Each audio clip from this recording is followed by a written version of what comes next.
Well, you know, speaking of that kind of transparency, I really am interested in the amount of sharing you do on your show. You know, I'm thinking of, I've heard you make political comments now, I've heard you make comments about men in your life or not in your life, all of these things that I feel like you've had these daily interactions with people for so long, but do you feel that the advent of social media has changed the level of personal sharing you do? Oh, there's no limit to what you can share if you want to.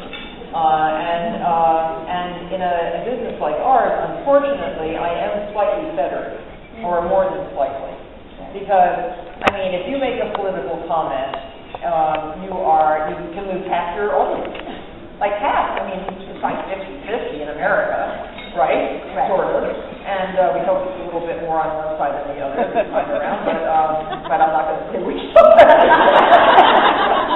So you can't be political. You can be personal, and people love the personal. They do. And the most page views of any blog I've ever done are the personal ones. When my mom died, for example, we got millions of page views. And that's nice because people care. Mm-hmm. And you see when people care, they respond. And yet Martha Unleashed is not exactly the right positioning for me. It was fun. Oh boy, I would have a lot of fun, but I have to change my name. Well, I think there's that interesting because your brand is all about quality. Right? All about quality. And you and your brand, quality, and some would say perhaps perfection. And yet what you're able to show through social media and on your show is the little foibles that happen, and you've always done blooper reels as well. Oh, yeah, the bloopers are fun. I wish I had more. But I'm just so perfect.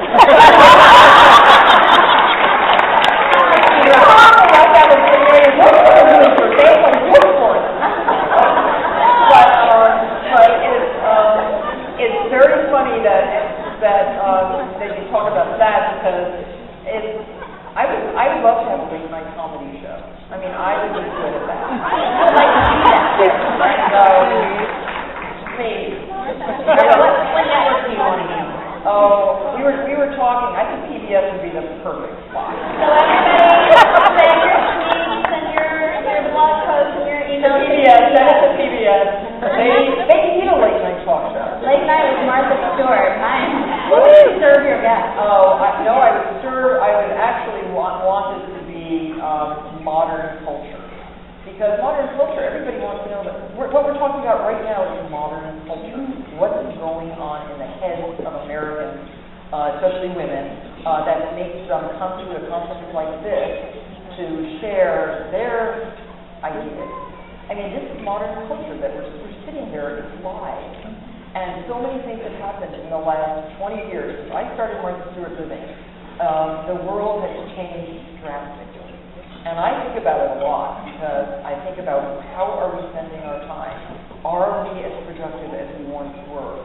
Can we be as productive as human beings as we once were? Or are we spending too much time doing other things and not the things that we should be doing?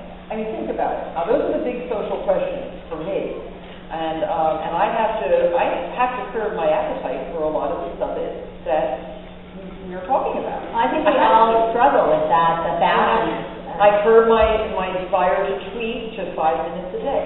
Yes, 5 minutes, and then I make a misspelling, and then they think I'm drunk.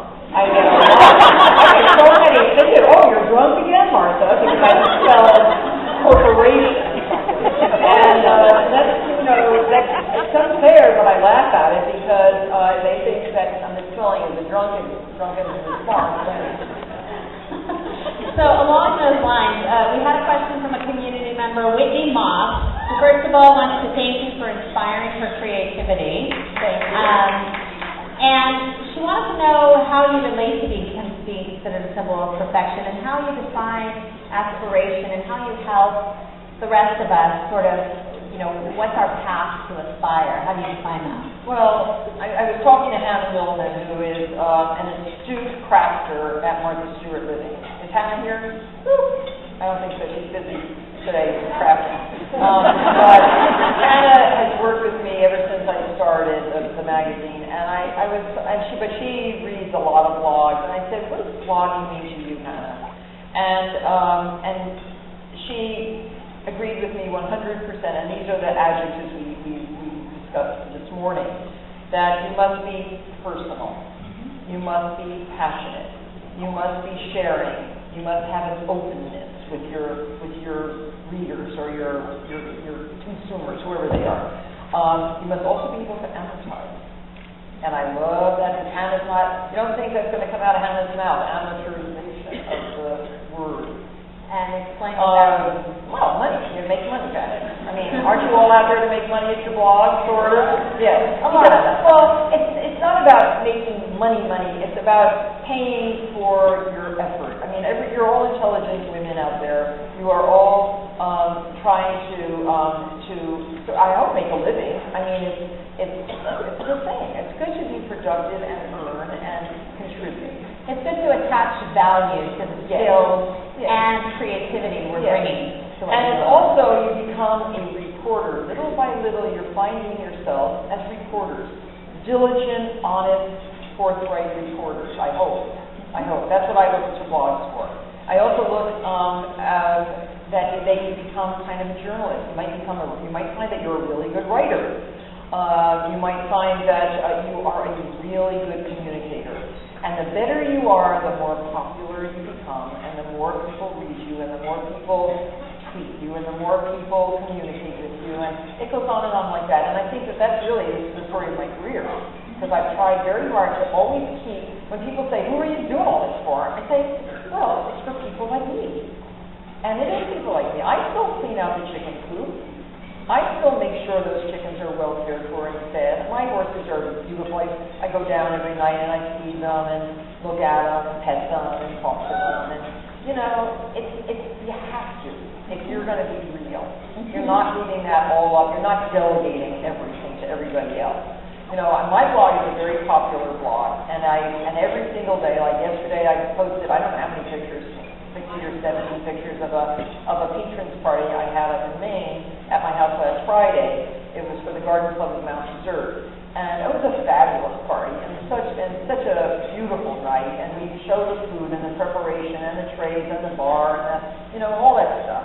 And that's an openness that I think is missing in a lot of reporting. I try to be open. I try to also compliment in there. I complimented one woman's flower arrangement. The woman wrote back to me yesterday. She said, Martha, I didn't even know what a blog was. My friend sent me to your blog yesterday. It's the first blog I ever read. And thank you for your compliment. And this is some, fabulous woman. But she didn't know. And now she will know that she can get information. And now she might start one. Yeah. Well, I hope so. Yeah. She's like Garden Club of America president, blah, blah, blah. She had the best exhibit of tomatoes and nasturtiums I've ever seen in her garden up there. You want to give her a shout out? That's Diana, Mister. You're fabulous. So I know your new show, speaking of PBS and speaking about helping people aspire, I know your new show sort of focused on that teaching element. Well, PBS, and talking about PBS, we're doing a new show in September, and it starts on October 6th, I think, called Martha Stewart's Cooking School. And it is sort of an outgrowth of a book we did at the company called Martha Stewart's Cooking School. And it's teaching you how to cook. I think that I'm all about the how-to. I've always tried to be as how-to as possible. Do it yourself, how to learn, and it's a good show. So we've done 26 half hours, and I hope we can do how to garden. I hope we can do a whole lot of other things too. A teaching series that is good for people who already know how to cook, but they might want to be refreshed. You might want to really know the best recipe for hollandaise, or for blanc, or how to braise, how to poach, how to do all kinds of things. Well, we have a first look for the audience of the show, and I have to say, when we were picking from, we had several clips to look at, and I was watching it with Lori Luna, our amazing head of event operations, and when this one came, we both went, I've never seen that, so we're like, that's the one. So maybe we could show that clip right now, because it's really good. Hi, I'm Martha Stewart. What if I told you I would come to your home every single week to teach you how to cook. Welcome to my cooking school. Stewing, poaching, braising, steaming, frying, hard-boiling, and searing, roasting, eating, and enjoying. Lessons and recipes for the home cook. This very lightweight steel spatula is very good for lifting fish steaks and fillets, and it's flexible and it doesn't just eat into the salmon itself.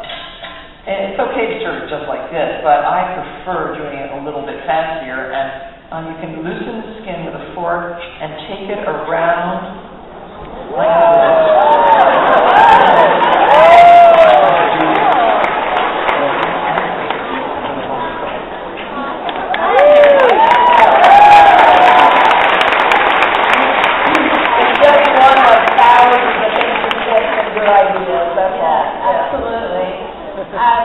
I want to talk a little bit about your company and how it's using tech and social media. You have been adapting rapidly. If you weren't the first, you were one of the very first to take your magazines to the iPad. We also want to show an example of some of the work that you're doing in your iPad app, and then we can talk a little bit about how you're evolving in this media world. So if we have that shot of the iPad.